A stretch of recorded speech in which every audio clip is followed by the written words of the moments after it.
This call is now being recorded.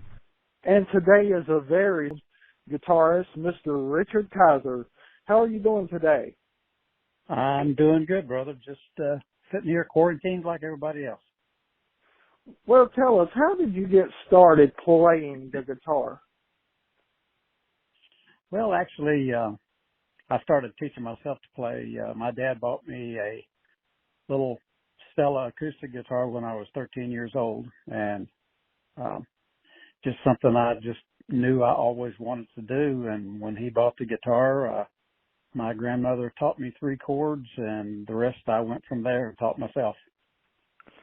Wow, so who would you say was some of your earliest influences who may have helped you along the way through your styles of guitar playing? Definitely Chet Atkins was the biggest influence.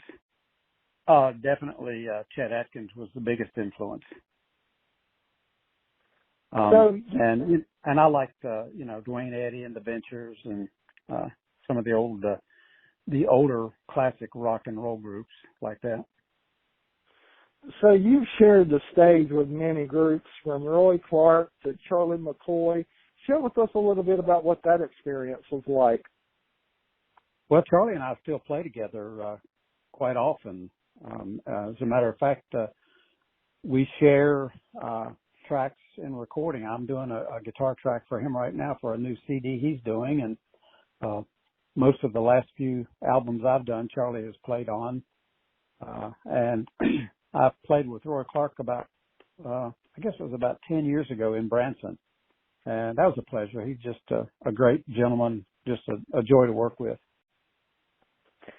So share with us a little bit about what you're doing in ministry as of right now. Well, right now, I'm kind of on hold like everybody else, but I tour pretty much all over the United States and play concerts in churches and concert halls and RV resorts and senior ministry type functions.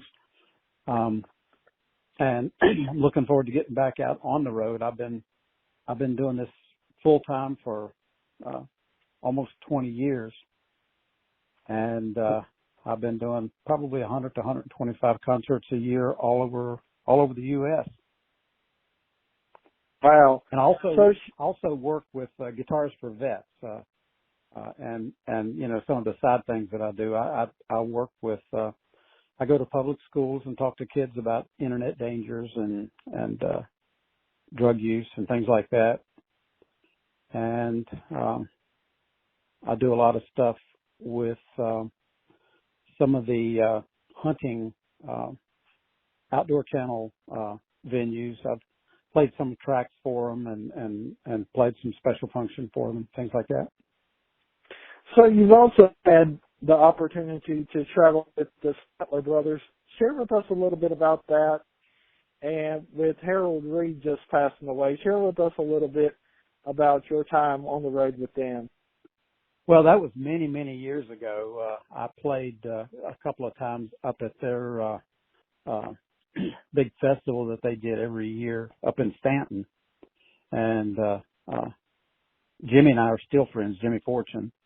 And as a matter of fact, I went to a concert to see him back in, I guess it was probably January, and got up on stage and played with him and worked together with him. He just those guys were all just super guys.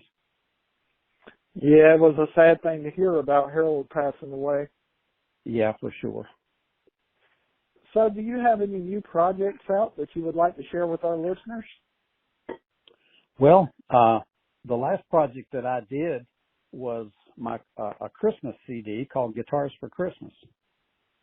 And that was I think my 14th recording. I have all of mine listed on my website, but I've done 14 albums, and then I've played guitar, probably session work for probably 50 to 100 artists around the country, even before and since then. Wow, that is incredible. So who are some of the artists that you've worked with? Well, I've been a part of the Country Gospel Music Association, and a lot of the artists in that organization. Probably too many to name. I've done. And of course, I've played on Charlie McCoy's last 2 or 3 albums. Did some guitar work, and I'm actually working on one right now for him. I'll be probably doing some recording tonight on that one for a song that Charlie wrote.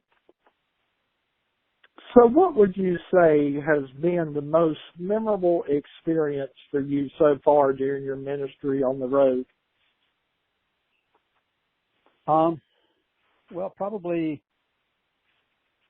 one of the most memorable was I was out in Colorado, and of course my ministry is different because it's 90% instrumental. And this old lady, probably 90 years old, came up to me after a concert, and she gave me a hug, and she said, I think it was probably the greatest compliment I ever got. People say, they love your guitar playing, or you're the best guitar player I've ever heard, and that kind of thing. But she hugged me and she said, I heard every word your fingers sang. Wow. And that one really touched me. Isn't it amazing that music has a way to connect with people? Oh, absolutely. Then there was another one. I was in Sweden playing for a seniors group, and of course I couldn't speak the Swedish language, and so I had an interpreter when I was sharing my testimony.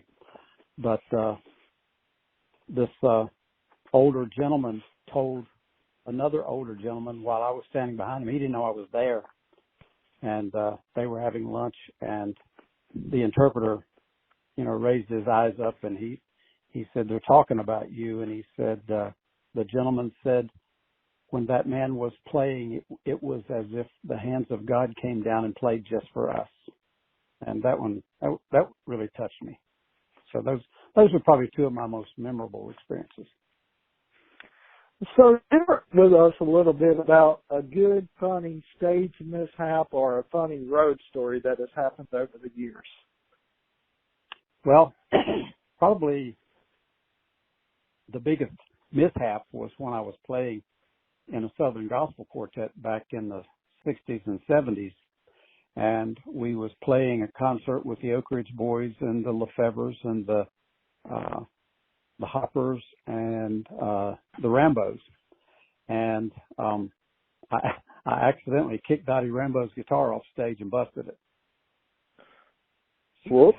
So that was it was standing right at the very edge of the stage behind me, and I didn't even know it. And so my foot hit it, and it toppled over. And wow. The Oak Ridge Boys really, really harassed me about that. They still do, as a matter of fact, whenever I see them. So being connected with the Oak Ridge Boys and great artists, what would you say has been the most memorable as far as sharing the stage with others? What's one that really sticks out to you? Oh, gosh, there's been so many. I would say probably doing concerts like right now. I just did one in February, and we do quite a few together with Charlie McCoy. We do I work with him and another guy named Jason Coleman, who is the grandson of Floyd Kramer, and we do sort of a $1 Million Band, Chet Atkins, Floyd Kramer roadshow type of thing, and we actually still do that quite a few times a year around the country. Wow. So you have been a guest at Chet Atkins' event every year. Tell us a little bit about that.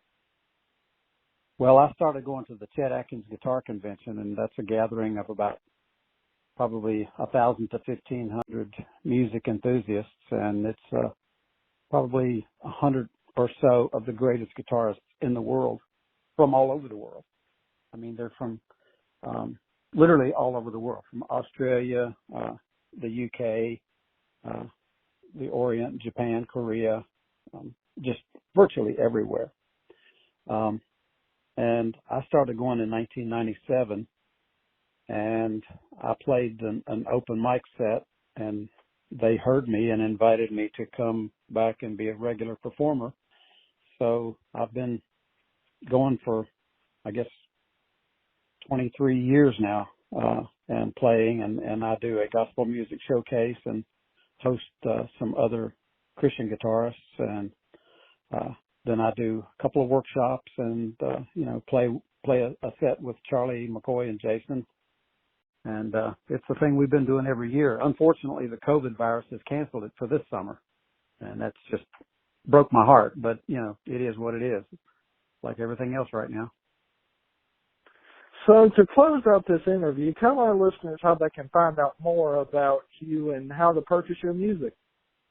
Well, I'm on Facebook. I'm on YouTube. I am on iTunes and Spotify and pretty much all the social media types of things. And I have a website that you can check out my music and my ministry, and even contact me about coming to do a concert. It's just the letter R, Kiser music.com, rkisermusic.com. Well, thank you so much, Richard, for coming on. Well, thank you, man, and it's awesome to talk to you. Yes, sir. I have enjoyed it. You are welcome back anytime. I'll be looking forward to that, and hopefully All I right. get to see you in November at the Artist Music Guild. I will be there, so I will be looking for you. Yes, It'll be sir. a good time. Well, thank you so much for coming on. God bless you, and I look forward to talking with you again soon. Hey, okay, my brother. You take care. All right. Bye-bye. Bye-bye.